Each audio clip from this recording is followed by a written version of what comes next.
Καλημέρα σας. Είμαι η Δήμητρα Μάρκου, εργαστηριακό διδακτικό προσωπικό στο Παιδαγωγικό Τμήμα Δημοτικής Εκπαίδευσης και μέλος της Επιτροπής Παρατηρητήριο για την Εκπαίδευση της Κοσμητείας της Παιδαγωγικής Σχολής. Σήμερα επιχειρούμε, μέσα από ένα ακόμη podcast, να εμπλουτίσουμε τη συζήτηση γύρω από τις προοπτικές και τις προκλήσεις που αντιμετωπίζει η τριτοβάθμια εκπαίδευση μετά την πανδημία COVID-19. Σε αυτό το επεισόδιο αναδεικνύονται οι απόψεις και οι προβληματισμοί φοιτητών και φοιτητριών της Παιδαγωγικής Σχολής. Έχουμε τη χαρά να φιλοξενούμε τον Θάνο Αλέκο, φοιτητή του 4ου έτους του Παιδαγωγικού Τμήματος Δημοτικής Εκπαίδευσης, ο οποίος ξεκίνησε τις σπουδές του, όπως και οι συμφοιτητές και οι συμφοιτήτριες του έτους του, μέσα από τη διαδικασία της τηλεκπαίδευσης και σταδιακά επέστρεψε στην κανονικότητα της διαζώσης διδασκαλίας. Θεωρούμε ότι η εμπειρία αυτής της μετάβασης είναι εξαιρετικά σημαντική και αξίζει να καταγραφεί στον σχετικό διάλογο. Θάνο, καλημέρα. Σε ευχαριστούμε που αποδέχτηκες την πρόσκληση της Επιτροπής για τη σημερινή μας συζήτηση. Καλημέρα σας. Χαίρομαι πολύ που με προσκαλέσατε, καθώς θεωρώ ότι αυτό το θέμα είναι ένα θέμα που δεν έχει αναδειχθεί επαρκώς στο δημόσιο διάλογο και χαίρομαι που θα το συζητήσουμε και σήμερα μαζί. Θάνο, ας ξεκινήσουμε τη συζήτησή μας με μια ευρύτερη προσέγγιση του θέματός μας. Κατά τη γνώμη σου, ποιες ήταν οι βασικές επιπτώσεις της πανδημίας COVID-19 στην καθημερινότητα ενός νέου ανθρώπου, ο οποίος χαρακτηρίζεται από ενεργητικότητα, διάθεση για αλληλεπίδραση και δημιουργικότητα? Με άλλα λόγια, τι πιστεύεις ότι στερήθηκαν οι νέοι της ηλικίας σου κατά την περίοδο των περιοριστικών μέτρων και της απαγόρευσης κυκλοφορίας στη χώρα? Κοιτάξτε, σίγουρα ήταν μια δύσκολη περίοδος. Θυμάμαι χαρακτηριστικά ότι εγώ πήγαινα Λύκειο το 2020 και 2 εβδομάδες πριν την πρώτη καραντίνα είχα πάει σε μια συναυλία, μάλιστα σε κλειστό χώρο. Ήδη είχε σημειωθεί το πρώτο κρούσμα στην Ελλάδα, συγκεκριμένα στη Θεσσαλονίκη. Σε πολλές χώρες είχαν εφαρμόσει καραντίνες και το περιμέναμε και εδώ. Ήταν η τελευταία φορά που θυμάμαι την κανονικότητα έτσι όπως τη ξέραμε. Δεν ήθελα να ακούω ή να συζητάω γι' αυτό αρχικά. Μετά μας δόθηκαν 2 εβδομάδες, υπήρχε το ενδεχόμενο επιστροφή στα σχολεία. Και μετά το μόνο που συζητούσαμε ήταν αυτό. Οι 2 εβδομάδες γίνανε μήνες και αυτοί γίνανε τελικά χρόνια. Καταλαβαίνετε ότι αυτός ο διαρκής εγκλεισμός καθυστέρησε την ανάπτυξή μας. Έτσι τουλάχιστον θεωρώ εγώ. Ακόμα και ο πιο εξωστρεφής έδειχνε πια σημεία εσωστρέφειας, και ακόμα ο πιο εσωστρεφής έσκασε και ήθελε να κοινωνικοποιηθεί.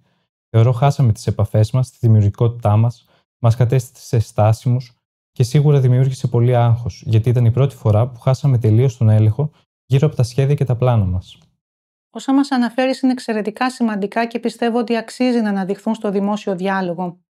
Κατά τη γνώμη σου, υπήρξαν ομάδες του νεανικού πληθυσμού που αποδείχθηκαν πιο ευάλωτες στις επιπτώσεις της πανδημίας COVID-19? Εάν ναι, μπορείς να αναφέρεις κάποια χαρακτηριστικά παραδείγματα? Θεωρώ ότι σίγουρα επηρεαστήκαμε όλοι οι νέοι. Τόσο οι έφηβοι όσο και οι νεαροί ενήλικες. Μπορώ να φανταστώ πόσο δύσκολο είναι να περνάς τα σχολικά σου χρόνια έγκλειστος, γιατί τα πέρασα, αλλά και πώς είναι να χάνεις το στάδιο που πάντα φανταζόσουν διαφορετικό, δηλαδή το πανεπιστήμιο. Στα τέλη της Β' Λυκείου, όταν ξέσπασε η πανδημία δηλαδή, και φεύγοντας από τα μέτρα κατά τη διάρκεια της πρώτης μου χρονιάς στο πανεπιστήμιο, βίωσα το στάδιο της μετάβασης πρωτόγνωρα. Μπήκαμε καραντίνα στο τέλος της εφηβείας και βγήκαμε νεαροί ενήλικες. Οπότε θεωρώ η ομάδα 18 με 25 ετών ήταν η πιο ευάλωτη. Εκείνη δηλαδή η ηλικιακή ομάδα που στο επόμενο βήμα της βρήκε μπροστά ένα εμπόδιο, που αναρωτιόταν τι θα γίνει τώρα, που στερήθηκαν την κοινωνικοποίηση, που τελείωσαν το σχολείο και δεν μπορούσαν να σκεφτούν ήρεμα το μετά, όπως και όσοι τελείωσαν τη σχολή τους και βγαίνανε προς την αγορά εργασίας με αβεβαιότητα. Θάνο, ας επικεντρωθούμε τώρα στο κομμάτι της εκπαίδευσης και συγκεκριμένα της τριτοβάθμιας. Δεδομένου ότι η πλειονότητα των ιδρυμάτων ανώτατης εκπαίδευσης, αν και με διαφορετικό επίπεδο ψηφιακού μετασχηματισμού, προσπάθησαν να ανταποκριθούν άμεσα. Πιστεύεις τελικά ότι ανταποκρίθηκαν επαρκώς στις απαιτήσεις εξ αποστάσεως διδασκαλίας? Πιο συγκεκριμένα, πώς διαχειρίστηκαν οι καθηγητές και οι καθηγήτριες του τμήματός σου την εκπαιδευτική διαδικασία κατά την περίοδο της επίγουσας απομακρυσμένης διδασκαλίας λόγω της πανδημίας COVID-19? Ήταν υποστηρικτικοί, υπήρξαν καινοτόμες προσεγγίσεις ή εργαλεία που χρησιμοποίησαν για να υλοποιήσουν τη διαδικασία μάθησης εξ αποστάσεως? Πιστεύω ότι ήταν αναπόφευκτο να νιώθουμε χαμένοι το πρώτο διάστημα, σε ένα τόσο καινούριο περιβάλλον εν μέσω μιας υγειονομικής κρίσης. Ωστόσο, επειδή ήδη είχαμε αρχίσει να επιστρέφουμε στα διαζώσιμα θύματα, μπορώ να πω ότι υπήρχε μεγάλος ενθουσιασμός από όλες τις πλευρές. Ειδικά οι καθηγητές και οι καθηγήτριές μας ήταν ιδιαίτερα βοηθητικοί κατά την προσαρμογή μας, και καθώς φεύγαμε από τη λογική των διαδικτυακών μαθημάτων, με αργά βήματα αρχικά και ακόμα ένα μούδιασμα που μας διακατήχε, έγινε καλύτερη επικοινωνία και μετάδοση των γνώσεων, κάτι που θεωρώ μας είχε στερήσει το εξ αποστάσεως. Όποτε χρειαζόταν λόγω κρουσμάτων να πραγματοποιήσουμε εξ αποστάσεως μαθήματα, θυμάμαι ότι η επικοινωνία ήταν άμεση και συνήθως αναρωτιόταν παράλληλα τα περιεχόμενα του εκάστοτε μαθήματος και μπορούσαμε να τα μελετήσουμε από το σπίτι μας. Σίγουρα αυτό υπήρξε πολύ βοηθητικό.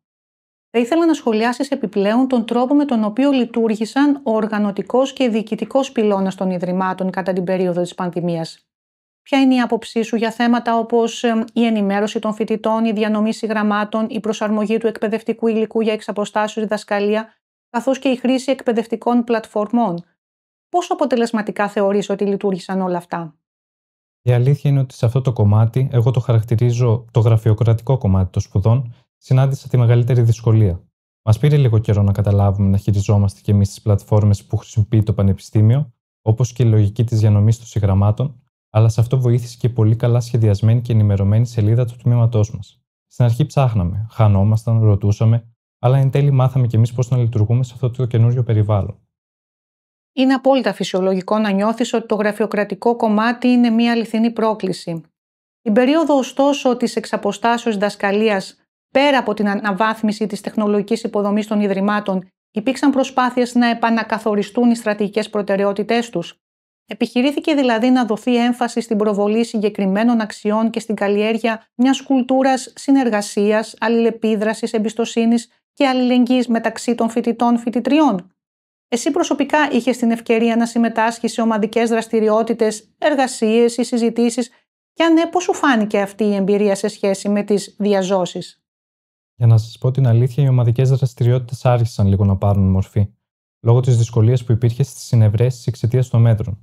Στα μαθήματα, αρχικά, όπως είπα, ήταν περισσότερο ατομικές δραστηριότητες και έπειτα ξεκίνησαν οι ομαδικές, που είχαμε την ευκαιρία να συνεργαστούμε και να επικοινωνήσουμε πάνω σε ένα άλλο επίπεδο, που πιστεύω ότι δεν δουλεύουμε αρκετά όσα χρόνια είμαστε στο σχολείο, αλλά και όσο καιρό ήμασταν εξ αποστάσεως στο πανεπιστήμιο. Μάλιστα. Και πάμε τώρα στην επιστροφή στην κανονικότητα. Όταν πια τα πανεπιστήμια επανήλθανε στη διαζώσεις λειτουργία, πώς έγινε η μετάβαση αυτή? Δεδομένου ότι λόγω της εξαποστάσεως διδασκαλίας πολλοί φοιτητές, φοιτήτριες δεν είχαν μετακινηθεί καθόλου στις πόλεις όπου εδρεύουν τα πανεπιστήμια τους. Υπήρξε η διάθεση από μέρους τους να αξιοποιήσουν τις ευκαιρίες που προσέφερε η διαζώση συμμετοχή στην εκπαιδευτική διαδικασία? Πριν την επίσημη έναρξη του ακαδημαϊκού έτους, είχαμε ήδη σχηματίσει ομαδικές όπου κανονίζαμε εξόδους. Βλέπετε, η ανάγκη για κοινωνικοποίηση ήταν μεγάλη, ειδικά για τα παιδιά που ήρθαν από άλλες πόλεις. Είτε από άλλη πόλη, είτε από τη Θεσσαλονίκη, πιστεύω αυτή η πόλη που ζούμε προσφέρεται για πολλές δραστηριότητες και τη χαρακτηρίζει η φοιτητική ζωή. Οπότε καταλαβαίνετε, υπήρχε ενθουσιασμός. Γι' αυτό ήταν και οι αίθουσες γεμάτες και μετά τα μαθήματα, όλη η πόλη ήταν γεμάτη φοιτητές. Πιστεύω όλοι αξιοποίησαν τα προνόμια της φοιτητικής ζωής. Πολύ σημαντικά αυτά που μας αναφέρεις. Θα ήθελα να εξετάσουμε τώρα μία ακόμη κρίσιμη παράμετρο του θέματος που συζητάμε. Η πανδημία ανέδειξε τα ζητήματα ψυχικής υγείας περισσότερο από ποτέ, καθώς οι ζωές μας άλλαξαν δραματικά.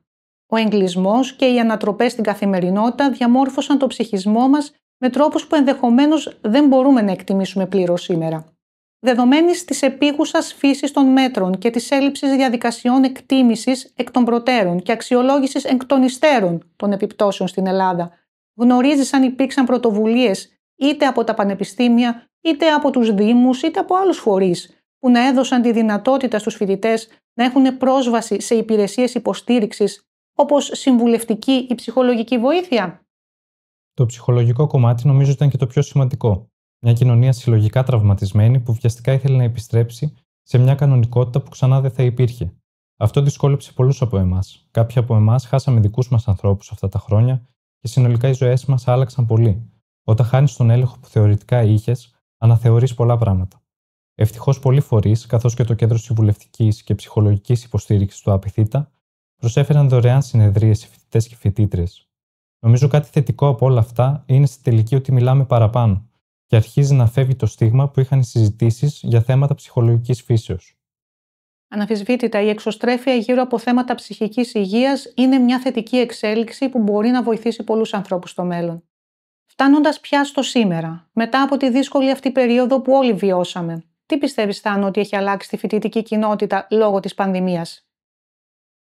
Δυστυχώς παρατηρώ ότι η αποχή που σημειώνεται σε διάφορους τομείς στη κοινωνία έχει επηρεάσει και τη φοιτητική κοινότητα. Υπάρχει μια απάθεια για κάποια πράγματα, που νομίζω ότι πηγάζει από το φόβο, όσο παράδοξο και αν ακούγεται.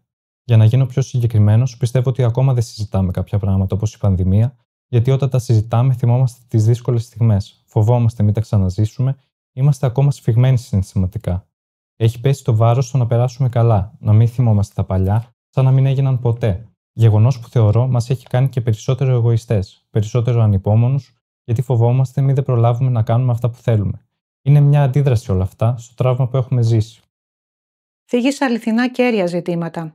Πιστεύεις ότι το πανεπιστήμιο και οι φοιτητές έχουν εξελιχθεί από την περίοδο της πανδημίας και μετά? Και αν ναι, με ποιον τρόπο? Τι μας έμαθε όλη αυτή η δύσκολη συγκυρία που βιώσαμε? Νομίζω ακόμα ανακάμπτουμε. Θεωρώ είμαστε μια τραυματισμένη γενιά. Πάνω στην άνθηση εγκλειστήκαμε.